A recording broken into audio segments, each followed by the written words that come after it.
Қызғану басқасының ортақ болғанын қаламау. Діндар Әш-Шибли Құдсир былай дейді: қызғаныш екі түрлі: адамның адамды қызғанышы және Алланың жүректерді қызғанышы. Сондай-ақ Әш-Шибли Құдсир былай дейді: Алланың адамның тыныс алуының қызғанышы, адамның оны тыныс алуды Алла Тағаладан басқа нәрсеге ысырап етуі. Қызғаныш екі түрлі: Алла Тағаланың құлға деген қызғанышы, Раббысының сүйікті құлын адамдарға бұрылуын қаламауы. Ал құлдың Аллаға деген құлшынысы, құлдың бар байлығын, әр тынысын Алла Тағалаға арнауы. Аллаға деген қызғаныш құлды жаратушының нұсқауларын ұлықтап, амалдарын Алла үшін тазартуды міндеттейді. Алла Тағаланың әулие құлдарына қатысты ережесі мынау: егер олардың жүректерінде жаратушыдан басқа нәрсе орын алса, немесе олар жаратушыдан басқа нәрсеге ден қойса, Алла оларға кедергі болады. Хақ Тағала олардың жүректеріне қызғанышпен қарайды, оларды толық және шынайы түрде өзіне қаратады, жүректерін барлық нәрседен тазартады. Бұл Адам алейхиссалам пайғамбардың жағдайына ұқсас. Адам алейхиссалам өзін жәннатта мәңгі тұруға дайындаған кезде Алла оны сол жерден шығарды. Осындай жағдай Ибраһим алейхиссалам пайғамбарда да болды. Ол ұлы Исмаилге саллаллаху алейхи уассалам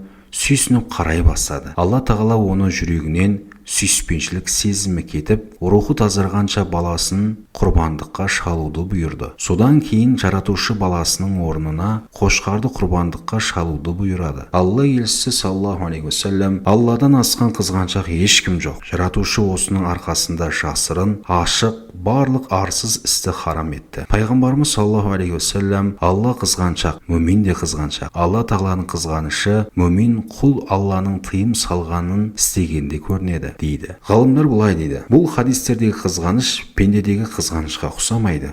Өйткені Алла барлық кемшілік атаудан ада, пәк. Алла Тағаланың сипаттары оның жаратқандарының сипаттарына мүлде ұқсамайды. Жаратушының қызғанышы оның арсыздықтан тыйып, одан қорғауын білдіреді. Бұл пайғамбарымыздың саллаллаху алейхи уассалам мына сөздерімен түсіндіріледі: қызғаныштың арқасында жаратушы барлық арсыздықты тыйды, яғни олардан алыстатып тыйым салды. Алла Тағала былай дейді: ей пайғамбар, айт, Раббым ашық болсын, жасырын болсын, арсыздықты харам етті. Ағраб сүресі 33 аят. Бір күні Сари әс-Сақатиден Құдсирру алдында Алла Тағаланың мына аяты оқылды: уа пайғамбар, сен қашан Құран оқысаң, сені мен ақыретке сенбегендердің арасына бір перде орнатамыз. Исра сүресі 45 аят. Сонда Сари Құдсирру қасындағыларға былай дейді: бұл қандай перде екен білесіңдер ме? Бұл қызғаныш пердесі. Алла Тағаладан асқан қызғаншақ ешкім жоқ. Саридің Құдсирру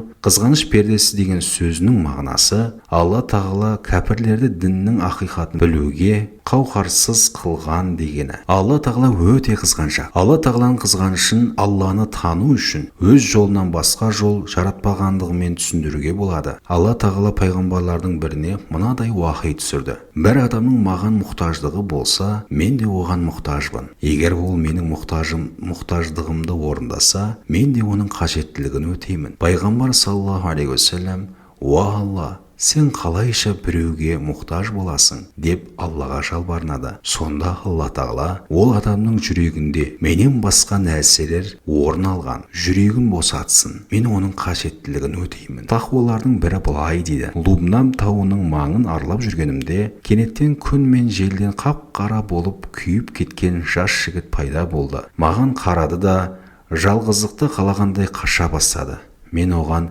ей бауырым, тым болмаса бір сөз айтсаңшы, мүмкін маған пайдасы тиер дедім. Сосын маған жалма-жан бұрылып: абайлаңыз, Алла өте қызғаншақ. Ол құлының жүрегінде одан басқа нәрсені көруді ұнатпайды деді. Рухани ұстаз Әбу Али әд-Даққақ Құдсир былай дейді: бір бәдәуи Алла елшісінің саллаллаху алейхи уассалам мешітіне кіріп кіші дәрет сындырады. Оны көрген сахабалар адамды мешіттен шығаруға тырысады. Пайғамбарымыз саллаллаху алейхи уассалам бәдәуи ұятсыздық жасады дейді. Сахабаларға мұндай ұяттан безген адаммен ұшырасу ауыр тиеді. Дәл сол сияқты Алла Тағаланың ұлылығын таныған адамға немқұрайлы бей-берекет жүрекпен зікір жасаған адамды тыңдауда қиынға соғады. Жаратушыға лайықты түрде құрмет пен әдеп көрсетпей, құлшылық еткен адамға мойынсыну қиын болғаны сияқты.